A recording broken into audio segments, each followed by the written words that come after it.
afternoon, everyone. My sincere thanks to Professor Ramakrishnan and PCSA for giving me this opportunity. The case what we are going to discuss now is single ventricle pulmonary stenosis, saturation 92%, what we should. Now, which are these conditions are likely to have a saturation of 92%? So, hypoplastic left heart syndrome goes away, pulmonary atresia with intact septum goes away. So we are left with tricuspid atresia, double inlet left ventricle, unbalanced AV canal defect, DORB VSTPS, LTGA VSTPS. What is the optimal physiology of any univentricular heart? There should be good ventricular function, absence of atrioventricular valve regurgitation, and unrestricted atrial septal communication, and well-balanced systemic and pulmonary blood flow. What is the pulmonary blood flow here? See, this is an admixture physiology. In admixture physiology, the pulmonary artery saturation would be nearly equal to aortic saturation. Now, if you say aortic saturation is 92 and pulmonary saturation also 92, let us assume pulmonary venous 99 and mixed venous is 72. The QP is to give us what we get is 2.5:1. So, is it a balanced circulation? It is not just adequate pulmonary blood flow, but increased pulmonary blood flow. Here, PA pressure or PVR is normal. This condition, though it is an increased pulmonary blood flow, it's well tolerated. As we commonly see in people with large atrial septal defects, even at the age of 30, 40, 50 with a QPQS of 3:1, they will remain asymptomatic. So what are the factors influencing the decision in this patient? Age, underlying anatomy, dominant ventricle, presence or absence of AV valve regurgitation.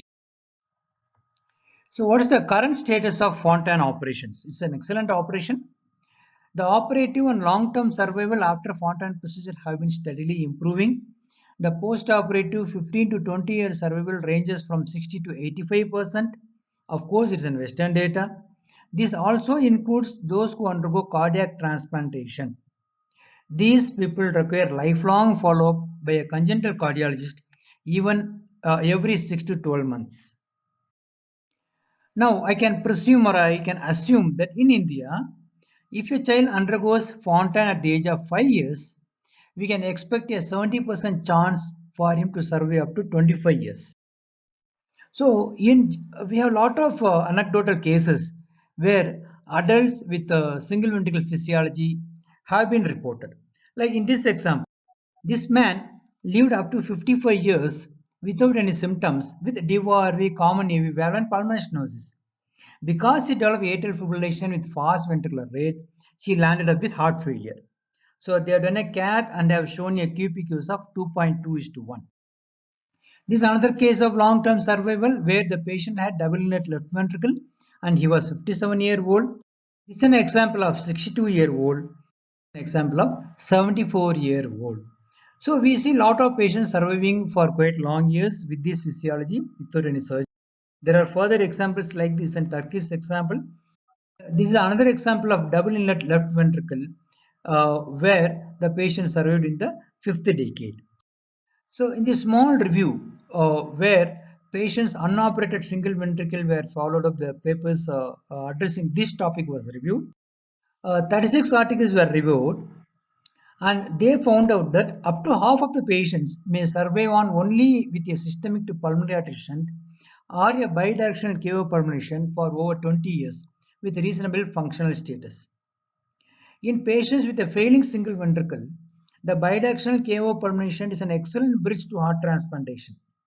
They say this may improve better or this may have a better post-operative or post-transplant survival than those with a Fontan circulation. So they end up saying that long-term survival in unoperated patients with single ventricles is possible with balanced hemodynamics. So this is a single center report about 24 patients. This is Mayo Clinic from 1984 to 2014.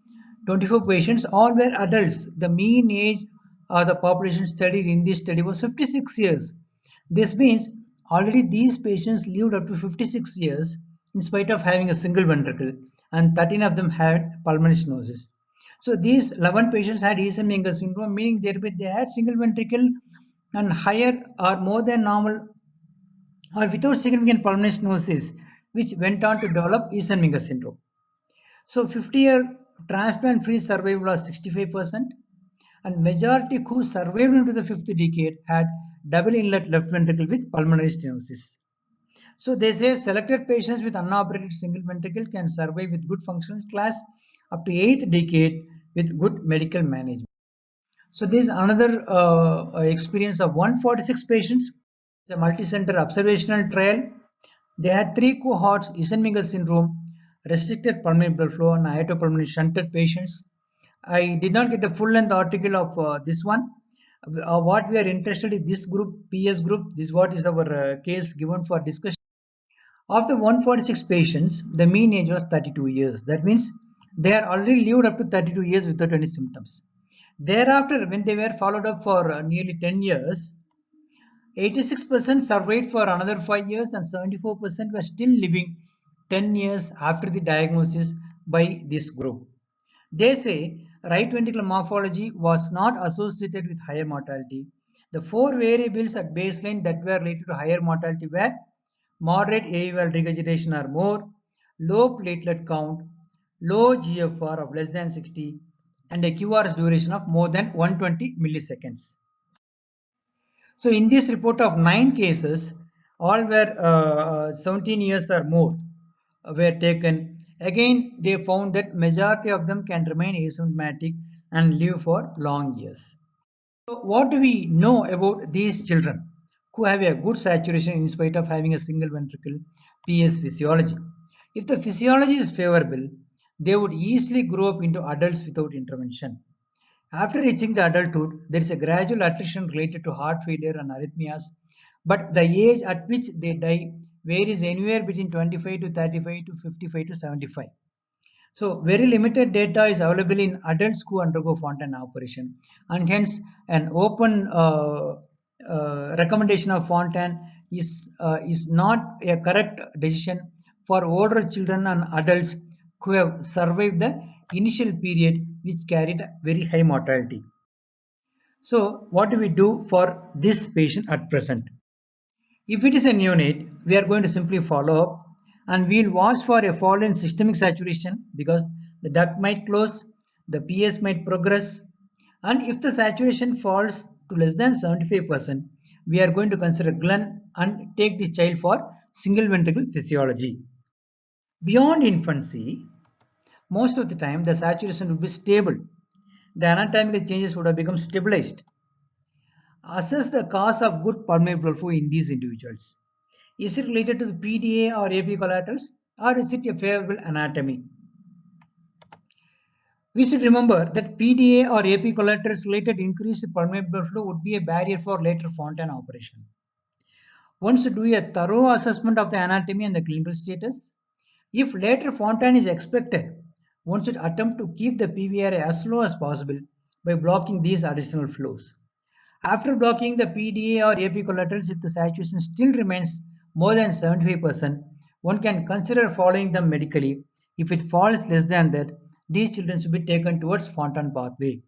On the other hand, the good saturation because of good anatomy, you can simply medically follow. What about those who are presenting in late childhood and adulthood? The anatomy most favorable for this is double inlet left ventricular pulmonary stenosis. Others are LTG, AVST, PS, and tricuspid atresia. So, in the absence of systemic ventricular dysfunction or AV valve regurgitation, they can be followed up medically. Watch for anemia, treat intercurrent infections effectively, and watch for arrhythmias. So, the conclusion is that currently the Fontan procedure continues to be the best definitive palliation for patients born with single ventricular lesions. However, for those with borderline indications, other strategies should be carefully considered. Thank you very much. Okay, the topic is open for discussion.